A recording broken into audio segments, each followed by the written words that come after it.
I'm for real not ready.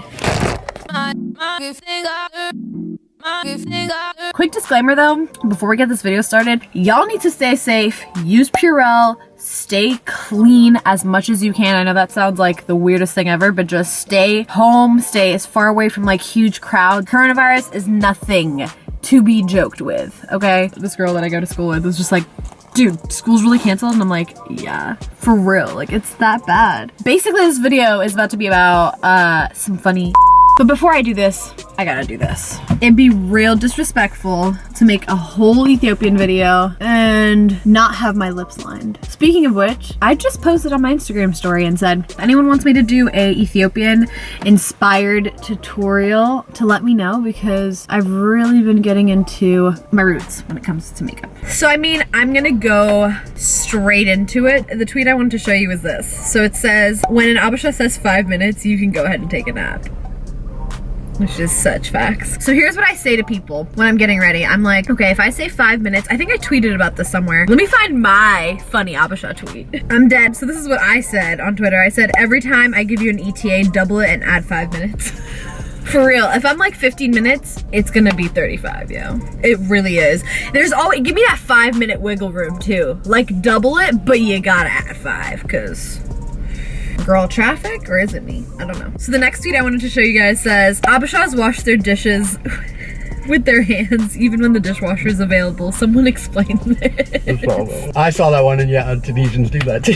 Dude, I swear to God, there's something about it. Sam does it. Pots and pans that I know aren't gonna get clean in the dishwasher, I'll wash it by hand, even though we have a dishwasher. True, we do have a dishwasher. A funny tweet that I saw on Salem Central as well was this girl tweeting, basically describing her ethnicity in 2 pictures, and then she put up these 2 pictures, which I thought was hilarious. I'm pretty sure she's Eritrean, but it shouldn't really make a difference because this tweet relates to both. So I think this is specifically because the big forehead thing, which we all know about.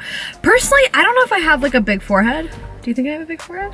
No, you don't. I mean, it's fine if I do. It's no, like, you don't, not at all. You have a very proportional forehead. Look at me, I'm like examining my forehead. The next tweet that I thought was honestly diehard hilarious.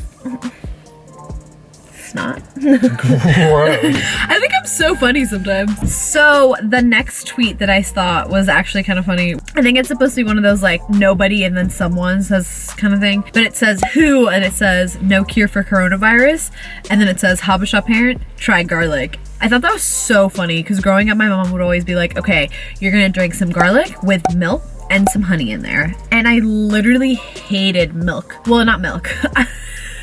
Milk is great. It's good for your teeth. What I hated was both honey. I hate honey. If you know me, I literally like, it's just, I love agave, but apparently it's like really bad for your blood sugar or something. It like spikes it. So I would always have honey in there, and then I would always have garlic. And if any of you guys have had garlic, it's amazing. So good. With a little bit of olive oil just mashed up in there and some pasta sauce or whatever savory, amazing. When you're trying to make it sweet, that's when garlic is like, hold up sis.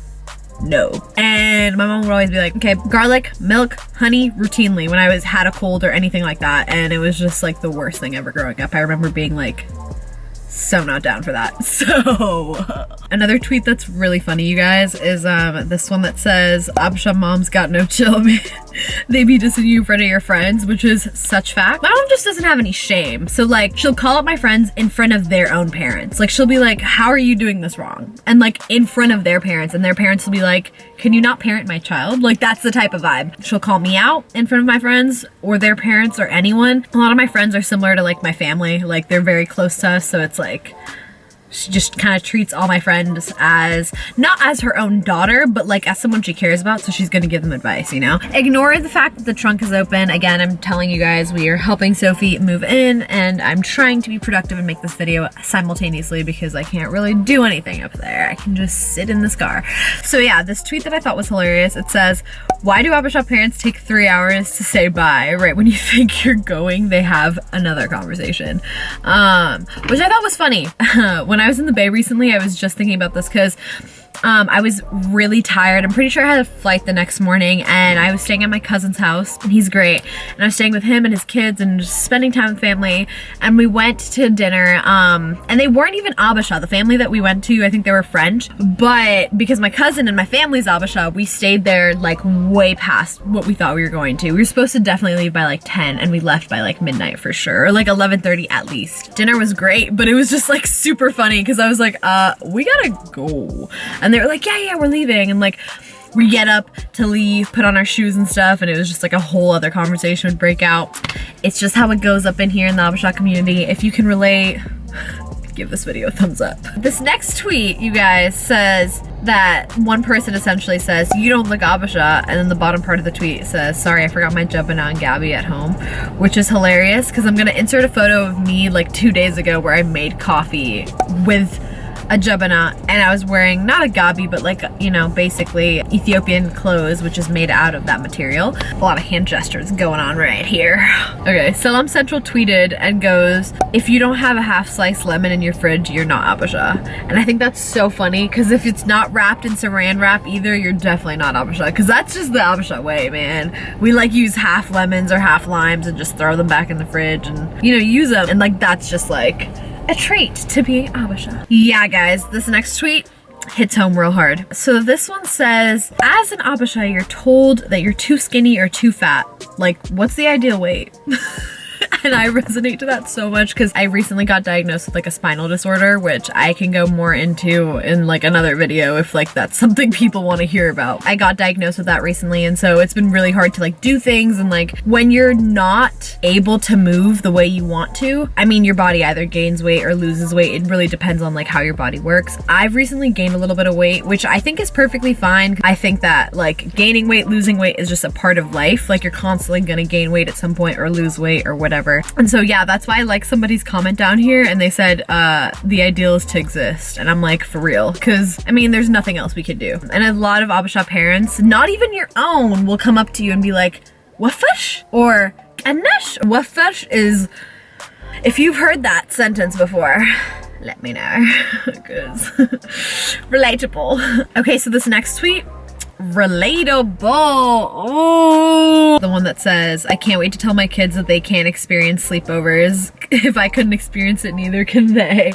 Which is true, because like growing up as an Ethiopian girl or boy, maybe some boys probably didn't have to. I mean, honestly, actually, I think it goes both ways for both men and women. Like, Ethiopian parents just don't like it when you sleep out of your house, essentially. I didn't do that growing up until like junior year. And like, even then, that was like a luxury. It was one person's house that I could go to. It was nobody else. Very specific rules around like staying there, all that kind of stuff. Ooh, this one's good. Ooh, we need a handbook on how to tell an Habesha mom you're not hungry without hurting their feelings. Cause like, really, I feel like when you were in New York and you were full too, my mom was just like, eat, eat, eat. That food is so dense, and I already have like a really, you know, I have like a sensitive stomach, so sometimes it's hard for me to eat that much. Thank you guys so much for watching this video. I wanted to do more tweets, but we're gonna go hang out with friends right now. So thank you guys so much for watching this video, and we love you very much. Mwah!